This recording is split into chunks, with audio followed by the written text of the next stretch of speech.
Não, a gente vai ver isso daí na segunda-feira. Queria também falar do ministro da Economia, Paulo Guedes, que disse em Washington que o Brasil está retomando o crescimento sustentável, né? Em uma série de reuniões com os países do G20, ele apresentou dados da retomada econômica do país e reafirmou o papel do Brasil em fornecer comida e energia para o resto do mundo. Abre aspas. Trago boas notícias do Brasil. Estamos retomando o crescimento sustentável, nossa própria dinâmica de crescimento. As estimativas de crescimento têm sido revistas para cima o tempo todo. Fecha aspas.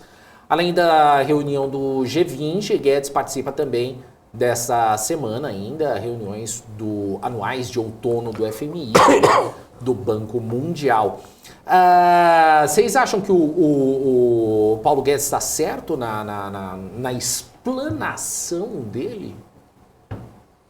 Eu te digo o seguinte, sustentável, aparentemente sim. Só que ano que vem tem tanta incerteza, tem certeza de Europa, tem certeza dos Estados Unidos, tem certeza de China, até onde vai os juros, até onde os incentivos que vão ser tirados no final do ano atrapalham. Aparentemente é sustentável, sim.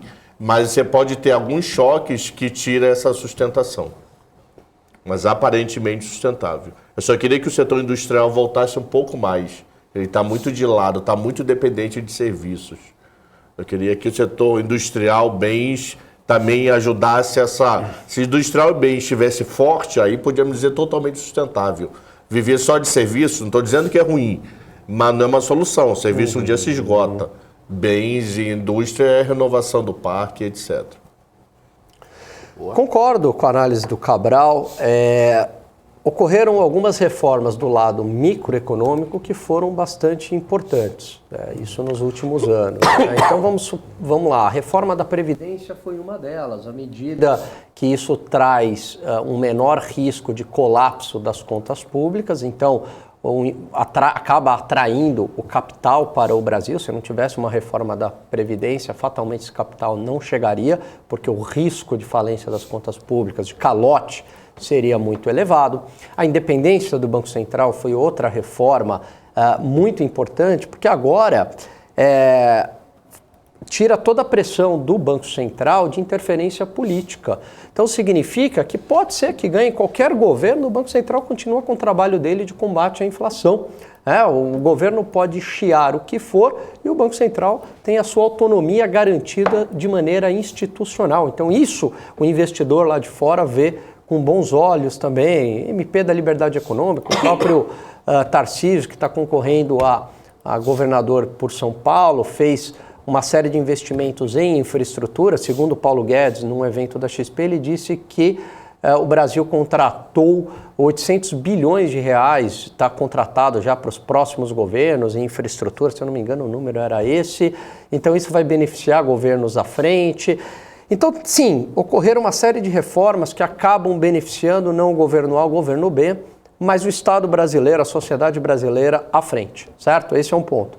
Agora, apesar de todas essas reformas, que poderia trazer um crescimento sustentável, e tem muito ainda a se fazer no Brasil, concordo absolutamente com o Cabral. Você tem um cenário externo, e o Brasil é muito dependente desse cenário externo, inclusive para funding, para investimento. A nossa poupança interna ela é baixa, a poupança do governo é negativa e suga a poupança interna. Então, a poupança, o que sobra da renda que é para a poupança, vem da onde? Do exterior. Então, o gringo, ele compra ativos no Brasil.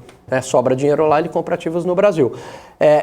Só que esse movimento, ele é muito sensível ao cenário externo. E aí tem Rússia e Ucrânia, tem Taiwan, tem subida de juros nos Estados Unidos. Então, assim, aparentemente pode ser esse crescimento sustentável, mas depende da conjuntura internacional, que está muito desfavorável, e também do próximo governo, qual linha que ele vai seguir. Se ele seguir um processo reformista que se iniciou no governo Temer, sempre gosto de fazer essa menção ao governo Temer, que foi muito importante das reformas que ocorreram no governo Temer. Se continuar esse processo, uma linha só, eu enxergo como uma linha só, do ponto de vista econômico. Temer, Bolsonaro ali, tem divergências e tal, mas é uma linha só. Se continuar esse processo, vamos supor que o Lula ganhe, mas continue esse processo, então isso aumenta a probabilidade de um crescimento sustentável. Se a gente der uma guinada mais populista, com esse cenário externo adverso, aí esse crescimento sustentável fica mais complicado. Perfeito. Daqui a pouco a gente vai falar sobre esse assunto novamente, porque a gente vai ter convidado daqui a pouquinho, então daqui a pouquinho a gente fala quem é o convidado.